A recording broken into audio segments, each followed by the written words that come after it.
kulanti wacan daawadayaal halkan waa dhaanka wararka kuna soo dhawaada wararkii ugu dambeeyay ee xaaladda dalka gaar ahaan khilaafka ka dhex taagan madaxweyne Farmaajo iyo ra'iisul wasaare Roble iyo xaaladii ugu dambeysay ee magaalada Muqdisho. Qodobada warka aan idinku soo gudbin doono waxaa ka mid ah ciidanka xoogga dalka Soomaaliyeed wax kuma qaban kariyo guruubo iyo kooxo gaar ah inay dabada ay la galaan aragtiyo gaar ah in ay raacaan waxba kuma qaban karaan ciidanka xoogga dalka Soomaaliyeed iyo guud ahaan ciidamada qalabka sida General Odawa Yusuf Raage taliyaha ciidanka xoogga dalka oo heegan geliyay qaybaha kala duwan ee ciidanka xoogga xilli shir jiraa'id uu ku qabtay magaalada Muqdisho. sidoo kale warka waxaan idinku soo gudbin doonaa afrimo isdaba joog ah iyo digniin loo dirayo mucaaradka oo looga digayo in qalalaasa ay ka kiciyaan iyo dagaal magaalada Muqdisho.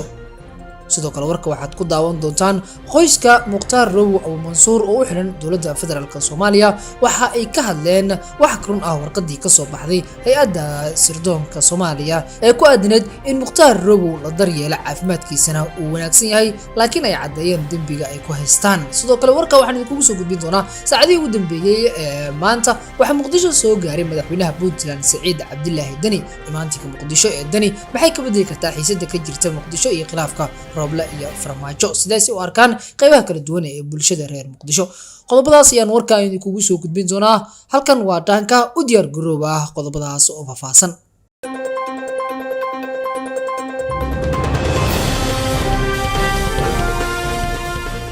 waa hagaag aan ku bilaabay warka taliyaha ciidanka xoogga dalka General Odawa Yusuf Raage ayaa amar siiyay ciidanka xoogga dalka isagoo ku amray in heegan buuxa ay galaan waxaana uu sheegay in ciidanka aan loo ogolaan karin in ay raacaan garab gooni ah ama aragti shakhsi ah oo qof ay ku taageeraan isla markaana hawshooda qaran ay iloobaan waxaana faray oo amar uu ku siiyay taliyaha ciidanka xoogga Odawa Yusuf Raage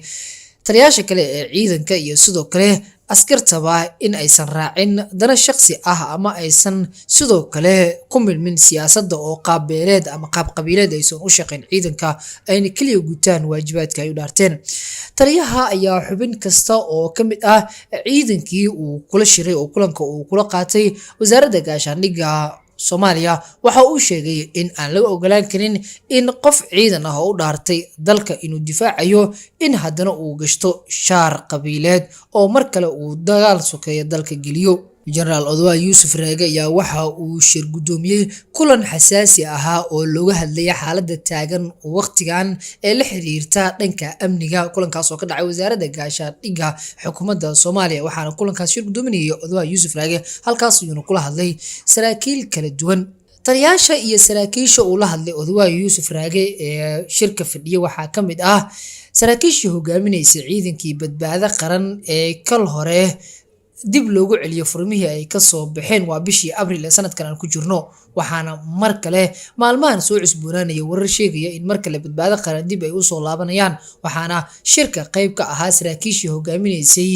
ciidamadii badbaado qaran kuwaas oo si gaar ah ula dardaamaya Odawa Yusuf Raage ugana digaya in mar kale ciidankooda ay soo geliyaan gudaha magaalada Muqdisho qalalaasana ay ka sameeyaan. waxaan farayaa ciidanka xoogga dalka qaybihiisa kala duwan in ay u adeegaan dalka meel kasta oo ay joogaanna ay heegan buuxa oo dhameystiran ay u galaan sidii dalka nabad ay ugu soo dabaali lahaayeen wax dhib iyo sidoo kale dagaal ah aysan ka qayb qaadan iyada oo lagu sugnaanayo goobaha iyo xeryaha kala duwan ee ciidanka joogaan. waxaan farayaa taliye qaybeedyada in dhammaan ciidankooda ay heegan geliyaan sidoo kalena aysan u adeegsan karin dana shakhsi ah taliyihii ciidankiisa uu ka qayb qaato ama lagu arkay isaga oo qalalaasa horinaya tallaabo sharci ah ayaan ka qaadi doonaa ayuu yiri generaalka ugu awoodda badan waqtigan ciidanka Soomaaliya ee Odawa Yusuf Raage.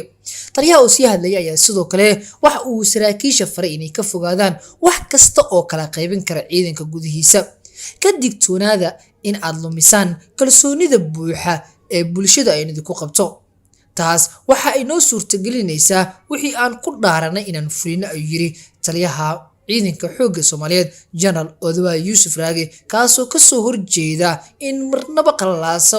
iyo dagaal sokeeye dalka dib loogu celiyo. Waxaanu ahaa taliyihii ka shaqeeyay in uu kala dhex galo maalmihii lasoo dhaafay taagtaagii ciidan ee ka jiray magaalada Muqdisho, isagoo taliyo walba iyo ciidankiisa ku celiya halkii uu kasoo ruuqaansaday. Ugu dambeynna kulan degdeg ahaa oo ka dhacay wasaaradda gaashaandhigga isugu yeeray halkaas uu kula dardaarmay. Hadalka General Oduwa Yuusuf Raage ayaa sidoo kale waxa uu ku soo aadayaa xilli waqti xasaasi ah uu ku jiro dalka, waxaana qaar ka mid ah siyaasiyiinta Soomaaliyeed ay hurinayaan dagaal sokeeye iyagoo doonaya in xoog lagu jiro ciidanka Villa Soomaaliya joogo, sidaasna looga saaro madaxweyne Farmaajo kursiga uu ku fadhiyo ee Villa Soomaaliya.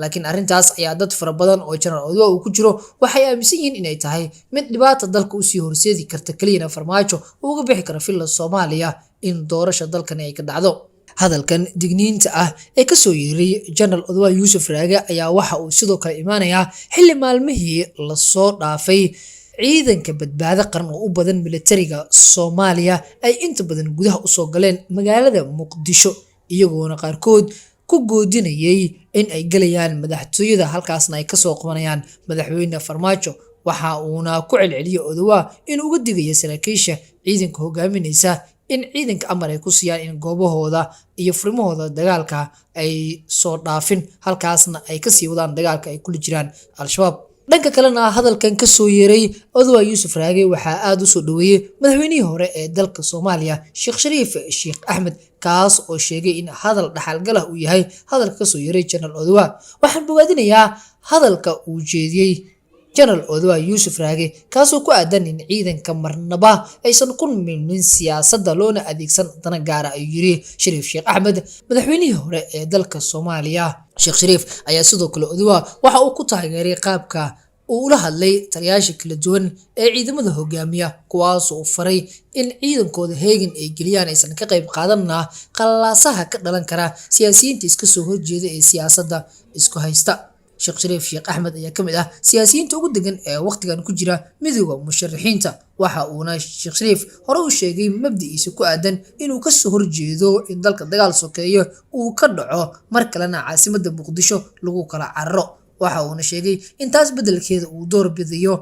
in xaaladda si degan lagu dhameeyo dalkana doorasho ay ka dhacdo, qofkii ku guuleysta ee nasiibka u helana sidaasi uu guuleysto una noqdo madaxweynaha xiga ee dalka Soomaaliya. Intaas haddii aan uga gudbo hadalkii General Oduwa iyo taageeradii uu u muujiyay Shariif Sheekh Axmed, markana ehelada Mukhtaar Robow Cali Abu Mansuur oo dowladda u xiran ayaa waxa ay ka soo horjeesteen warqad ay soo saartay hay'adda sirdoonka iyo nabad sugidda Soomaaliya ee NISA loo soo gaabiyo. Warqadaas ayaa taliyaha NISA Yaasiin Faray waxa uu ku sheegay in Mukhtaar Robow uu nabad qabo, caafimaadkiisana uu wanaagsan yahay, xaaskiisa iyo ciddii kale ee dalbatay inay la kulantana ay la kulansiiyaan, waxbarasho jaamacadeed uu ku jiro, lacago fara badan oo ilaa $7,000 gaarayana bishii Robow kaliya ay ku baxdo. Ha yeeshee Ibraahim Robow Cali oo ay walaalo yihiin Mukhtaar Robow ayaa waxa uu wareysi siiyay laanta afka Soomaaliga ee BBC-da, waxa uuna sheegay in warqadda ka soo baxday hay'adda NISA ay ku jireen waxyaabo been abuur ah, waxyaabaha qaarna ay run ahaayeen. Ibraahim Robow oo ah walaalka la dhashay Robow Abu Mansuur ayaa sheegay in muddo 3 sanadood ah aysan indhaha saarin walaalkood, cid booqatayna aysan jirin, caafimaadkiisana ay ka walwalsanaayeen. January 2019 ayaa aniga iyo xildhibaano inoola ogolaaday inaan aragno Mukhtaar, markaasna waxa uu ku xirnaa xarunta hay'adda nabad sugidda qaranka ee Habarqadijo. Wixii intaasi ka dambeeyay maalin kasta oo aan booqo isdhahnaba waana la hor istaagaya oo nalama ogoleen, ayuu yiri Ibraahim Robow oo ah wiilka la dhashay Mukhtaar Robow, kaasoo wareysi siiyay laanta afka Soomaaliga ee BBC-da. Waxa uu sheegay in waqtigan caafimaadkiisa uu yahay mid wanaagsan, waa sida hadalku u dhigay, taasna ay run ku sheegeen NISA, laakiin aysan jirin in waxbarasho iyo sidoo kale lacag dheeri ah la siiyo Mukhtaar Robow. NISA ayaa waxa ay sheegtay in weli ay ku haysato dambi Al-Shabaabnimo ah Mukhtaar Robow, maadaama hore uu ahaa hogaamiye ku-xigeenkii hore ee Al-Shabaab waa Mukhtaar Robow Cali Abu Mansuur. Waxaana NISA ay sheegtay in ilaa iyo baaritaanada ay wadaan ay ka soo dhamaanayaan aan la soo deyn doonin Mukhtaar Robow Cali Abu Mansuur oo muddo waqtigan u xiran dowladda Soomaaliya, gaar ahaan hay'adda NISA. Ugu dambeyntiina madaxweynaha maamul goboleedka Puntland Saciid Cabdullaahi Dani ayaa waqti dambe ee galabta waxa uu soo gaaray magaalada Muqdisho waxaana wararku ay sheegayaan in diyaar uu yahay inuu ka qayb galo shirka golaha wadatashiga qaran ee uu isugu yeeray ra'iisul wasaare Maxamed Xuseen Roble kaas oo lagu madalsanaa in la qabto 27 bishan aan ku jirno. sida xog hoose aan ku helnay madaxweynaha ayaa waxa ka soo horeeyay wafdi hordhaca kuwaas oo ay ku jireen mas'uuliyiin saraakiil ciidan iyo sidoo kale ciidamo ilaalo gaar u ah madaxweyne Dani. madaxweynaha Puntland ayaa hore u shaaciyay inuu diyaar u yahay ka qaybgalka shirka uu iclaamiyay ra'iisul wasaare Roble waxa uuna taageero ballaaran u muujiyay Roble bedelkiis Maxamed Cabdullaahi Farmaajo si weyn ayuu uga soo horjeestay arrinkaasi. imaanshaha Muqdisho ee Saciid Dani wax badan kama bedeli karto siyaasadda isdiidan ee waqtigan ka jirta Muqdisho ay qabaan dadka sida weyn u falanqeeya siyaasadda Soomaaliya. ilaa kalsoon yahay ayaa waxa ay noo sheegeen in Saciid Dani uu mari doono dhanka mucaaradka laakiin waxa sidoo kale Muqdisho kula sugan madaxweynaha maamul goboleedka Galmudug Axmed Cabdi Kaariye Qorqor iyo sidoo kale madaxweynaha Hirshabelle Cali Guudlaawe kuwaas oo waqtigan dhexdhexaadin ka dhexwada madaxweyne Farmaajo iyo ra'iisul wasaare Roble oo khilaafkooda cirka oo isku sii shareeray. sidoo kale horey waxa mowqifkiisa u cadeystay madaxweynaha Koonfur Galbeed Soomaaliya Cabdulcasiis Laftigreen kaas oo sheegay inuu taageersan yahay qaabka uu wax u wado iyo dadaalada uu wado madaxweyne Maxamed Cabdullaahi Maxamed Farmaajo. weli waxaan Muqdisho soo gaarin Axmed Madoobe oo isagana lagu wado in maalmaha soo aadan uu Muqdisho ka soo dego si halkan madaxda wadatashiga qaran ay shir guud ugu yeeshaan. waan arki doonaa wixii ku soo kordha arrimahaas halkaas ayaan doonayaa inaan kusoo gabagabeeyo waan arki doonaa wixii ku soo kordha intaas ayaan doonayaa inaan kusoo gabagabeeyo warka waad ku mahadsan tahay daawashadaada haddii aad nagu cusub tahay subscribe saaro si had iyo jeer aad ula socotid wararkii ugu dambeeyay ee xaaladda dalka halkan waa Dhaanka Wararka.